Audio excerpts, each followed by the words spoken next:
a small republic, it grows into the greatest empire ever known, lasting for over 600 years. At its height, it stretches from London to Baghdad, projecting its power with the first professional army and creating the model of Western civilization. And yet, when the empire begins to falter, it collapses with shocking speed. It takes only 100 years for the imperial edifice of Rome to vanish like smoke, swept away by the barbarian invasions. How did it happen?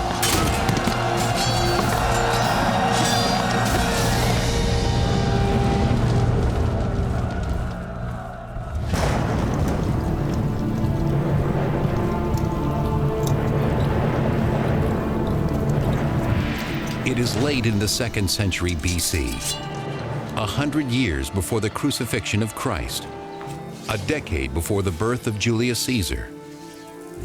Rome is facing a transition, one that will change its fundamental character forever. It comes at a time of conquest. Rome has come off 150 years of really successful foreign expansion. They've defeated Carthage, their great enemy across the Mediterranean Sea in Africa, and they've begun to expand to the north, and they've made big conquests that are hard to keep in Spain.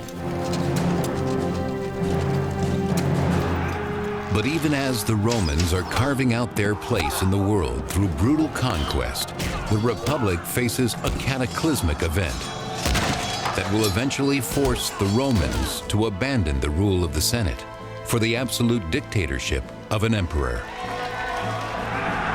It begins with the First Barbarian War. By 113 BC, Rome has become master of the entire Mediterranean basin, but with new lands come new enemies. The Romans know that there are more people farther away, especially to the north, and that these people are, if anything, even more formidable than the armies they've defeated before, and they're worried about those people coming into Italy. Beyond the borders of Roman civilization, the soldiers face an unfamiliar breed of warrior. They call them barbarians, a word meaning foreign and crude. Anybody that didn't follow classical customs, speak classical languages, Latin or Greek, was considered to be very different, other, barbarian. And Rome simply regarded them as much less capable, much less civilized than themselves. Only the rugged alpine mountain range keeps the northern barbarians at bay. The Alps mountain chain at the top of Italy is like the cork in the bottle that keeps the bad guys away from the Roman point of view, and the Romans don't control that cork. And so they know that it could pop out at any time and the enemy could come pouring into Italy, or at least that's their fear.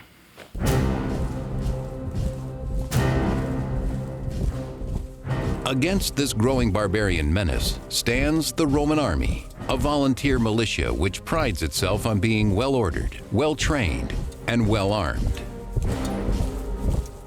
An individual Roman soldier would be wearing metal and leather armor, a helmet, something to protect his chest. All of this armor together could weigh as much as 60 or 70 pounds, half his body weight. The burden of Rome's expansion falls squarely on the shoulders of these battle-hardened men. But back in the capital, it's the wealthy government officials who reap the benefits. Rome is not an empire yet, but a republic ruled by the Senate. At the top of the political ladder are two elected officers known as consuls. They were the highest civilian and military officials in Rome. Above all, their responsibility was to lead the army, because national security came first. But they were also, because of their tremendous prominence, very important in setting the agenda for politics, for legislation, for reform. Though the Roman Republic embraces democratic ideals, all men are not created equal. Soldiers may win the battles for Rome, but they dare not hope to achieve the position of consul. The highest office is reserved for members of Rome's most important families, like Gnaeus, Papirius, Carbo. A very small number of families dominated the elections to become consul. This is part of the belief that Rome really needed the kind of honor that came from a long, distinguished family history. Now, as Rome expands, this honor is no longer based on merit, but on money. What's happening in Rome is, as Rome conquers more territory, more wealth is going to flow into the city. And there's a sense that wealth is going to demoralize the citizen body and the aristocracy both. That as wealth becomes more and more powerful in Roman society, more and more enticing, that this is going to infiltrate its way into the political process. By spreading around his wealth, Carbo can buy his place as consul. In terms of campaigning, one of the things that you'll find as you go on later in the Republic is the system becomes extremely corrupt. You have people bestowing all sorts of largesse, any sort of little kind of gifts or remuneration in order to get your vote. But in the north, a dangerous new tribe, the Cimbri, is on the move. From their home in northern Europe, they journey south toward Roman territory. Completely uncivilized, the Cimbri radiate terror, according to the famous ancient biographer Plutarch. They were believed to be German tribes based on their great size, the light blue color of their eyes, and the fact that their name, Cimbri, is the German nickname for plunderers. Led by the great warlord Boiorix, the horde leaves a smoking trail of destruction in its wake. They were characteristic Iron Age peoples. We don't really know exactly what it is they were after. They may have been moving in order to attack and invade provinces that were becoming wealthy through trade with Rome. They may have simply been coming to seek their fortunes in what they perceived as a richer land near the Mediterranean. The Cimbri aren't the only ones lured by Rome's growing wealth. On the way south, two more barbarian tribes join them, the Teutones and Ambrones. The combined barbarian armies are heading straight for an alpine pass into Roman territory, guarded by the simple villagers of Noricum.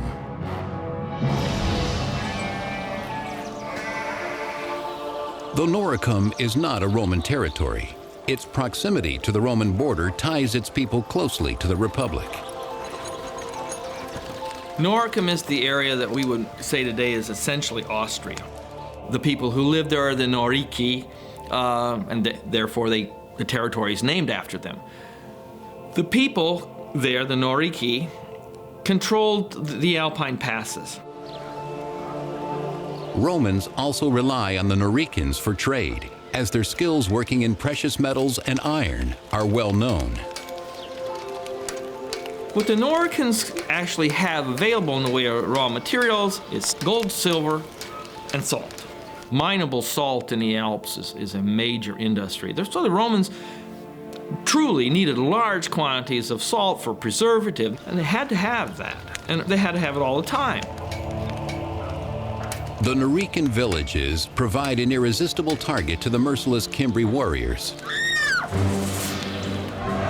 Hungry for loot, they are rapacious and heavily armed for the raid.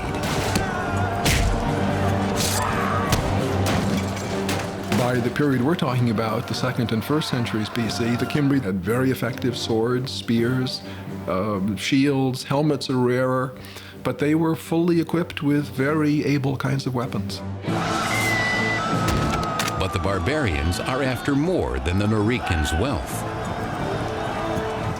The northern barbarians who were migrating, what they wanted above all was land. They weren't there to raid and leave, they wanted to live next to the Romans. The craftsmen of Noricum stand no chance against the warriors of the north.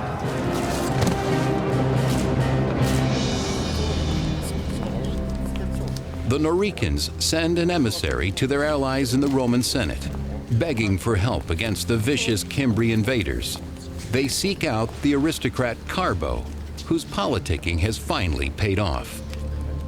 He now holds the post of consul, the most prestigious office in Rome. Carbo orders his aide to begin preparations for war. He has just 1 year to win the glory and riches that come from battle. We're talking about needing to show the qualities of leadership through a display of manliness. And a display of manliness meant success on the battlefield. Generals not only feathered the nest of themselves and their families, but of all their supporters. Carbo takes the challenge, leading his troops to Noricum. Despite an utter lack of experience in the ways of war, he is eager to prove that he is more than just a wealthy senator. He arrives in Noricum, backed by the men of the Roman army. After a century of victories, they exude confidence. The Cimbri claimed they didn't know that they were in territory that they shouldn't have been in. They sent ambassadors. The barbarians have never seen such a well-equipped and disciplined force. The warlord Boyrix tells Carbo his people only wish to return home peacefully. Carbo agrees to let them go. But there is little glory in a truce. The Roman general devises a plan to force the victory he so badly needs. Carbo pretended that he was going to negotiate, and then he sent his troops on a shortcut to attack the Cimbri before the ambassadors could get back, thinking that his sneak attack would work. Carbo's plan backfires. The Roman commander Carbo outfoxed this group called the Cimbri, but he did it in a way that smelled of disgrace. A few of the Cimbrian ambassadors survived to carry a tale of treachery back to the barbarian camp. Furious, the barbarians swear they will never leave until they exact bloody revenge.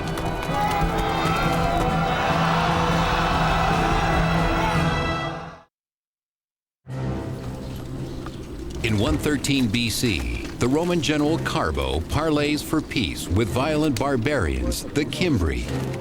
Then he turns around and murders their ambassadors. His treachery enrages the barbarians, who value honor above all else. Vowing to avenge their fallen comrades, the Cimbri strike back with swift and sudden fury. Classical biographer Plutarch. Their courage and daring were irresistible. They rushed into battle with the speed of a raging fire. Nothing could stand up to them.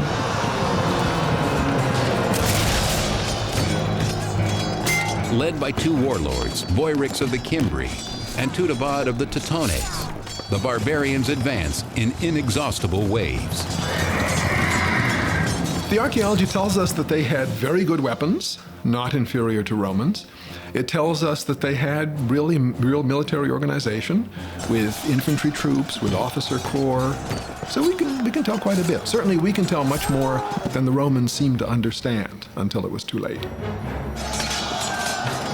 Consul Carbo suddenly finds himself far from the comfort and privilege of Roman politics. Here, the language of power is spoken in steel and blood. As consul, chief war magistrate, he fails miserably. Because the chief war magistrate is only out there for a year, it's very frequently amateur hour out there on the field of battle. So you end up with very frequently inept leadership in a very important position, and on occasion results in disaster for the Romans. The battle for Noricum is such a disaster. The Romans were in the end saved from being pushed over the cliff into the hell of utter destruction only by a giant storm, lightning, thunder, and rain. Knocked from his horse, Carbo struggles to flee from the deadly chaos. He escapes the battle only to commit suicide, for he has disgraced himself and Rome in the eyes of the gods. The gods saved the Romans, but only just, and only after many, many had been killed. What did that mean? It meant the gods were unhappy at the way the Romans behaved. And yet the Romans cling to the notion that only the aristocrats can lead them to victory. The Romans believed that old meant good, new meant dangerous. So they, for their politicians and their leaders, they preferred people with a long, distinguished family history. Over the next decade, a string of nobles, all armed with more arrogance than skill, lead armies north to protect Rome's province in Gaul. They meet the barbarians at Tolosa, Bertigala, and finally Arausio, present-day Toulouse, Bordeaux, and Orange, France. In each instance, the barbarians completely rout Rome's heralded legions. The Romans had their particular formal ways of fighting. If we think of the beginning of the film Gladiator, that's a perfect representation of how Rome liked to fight. Take hours to set up everything in the battle order and then launch the attack. In contrast, the barbarians' counterattack is unpredictable and devastating to the Roman lines. You have these lines of men, and if the person next to you goes down, the person behind will step into that gap. And death would be much, much more intimate.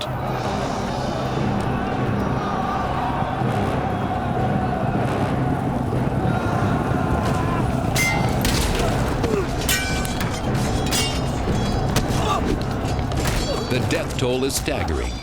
At Arausio alone, 80,000 Romans are massacred in a single afternoon. When an army lost its cohesiveness, then the men were literally like fish in a barrel to be picked off at leisure by the other side. So when a side has been defeated, then the victors, they just slaughter them one by one, with no danger to the people doing the slaughtering. It's not a battle anymore, it's a mass execution.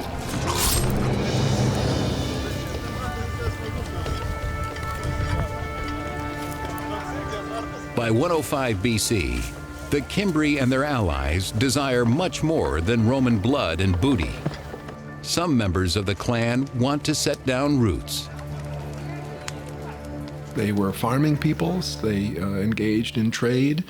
They lived in small villages. People were growing wheat and barley, rye, oats, millet, a whole variety of different kinds of cereals. They were raising lentils and peas and beans and other kinds of garden crops. Cattle were extremely important. Pigs, sheep, and goat were all being raised.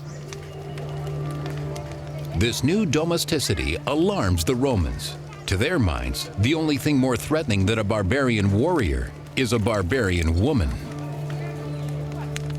The presence of women is a standard Roman way of communicating that this is an invasion for settlement. In other words, this is a group that's coming in to significantly alter the way we live, to threaten our basic values. If it's just a raid, it's just a bunch of teenage guys, we can deal with that. But see, when we throw women into the description, we have the migratory feature, and there it's a permanency. It requires a sterner and long-term solution. It requires a general who can beat the barbarians back once and for all. The hero Rome so desperately needs emerges on another hotly contested borderland, nearly 1,000 miles away, in Numidia, part of present-day Algeria. For 8 long years, the Romans have tasted only defeat here, until now. The name of their savior is Marius. With guts and cunning, he crushes the Numidian armies of the rogue king Jugurtha.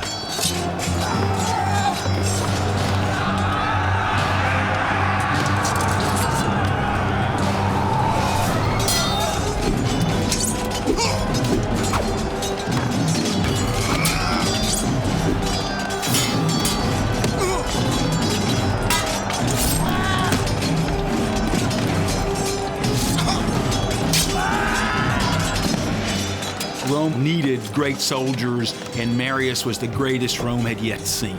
Both because he was a great commander, Marius could pick the right time and the right place for a battle, but also because he won his soldiers' loyalty and affection by getting down and digging ditches with them, by eating the same rough food, by being in better shape than even they were, and they were the best conditioned soldiers in the world. He comes by his common touch naturally, for Marius is no aristocrat. Still, he speaks of his humble background with pride. I cannot point to my ancestors, but I can show medals and other military honors, to say nothing of the scars on my body, all of them in front. These are my title of nobility. Now, as the northern barbarians close in, the Romans turn to Marius, their last and best hope.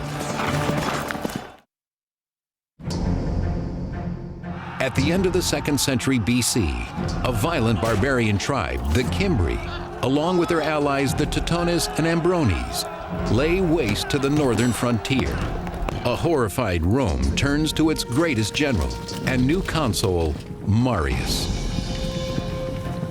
He's a proven military commander, and you don't want to fool around when you have Teutones and Cimbri who have defeated army after army. You really want to take care of the problem urgently, and so you want to send a capable leader out on the field.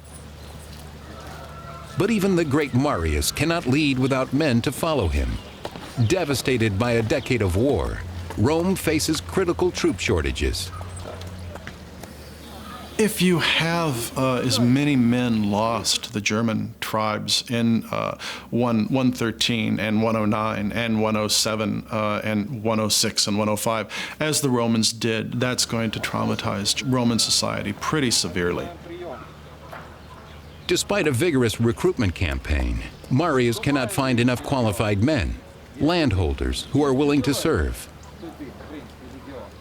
To be in the Roman army in the High Republic, you had to have a property qualification. You had to be a person of means, and this causes some problems for the Roman army because there's a problem with manpower.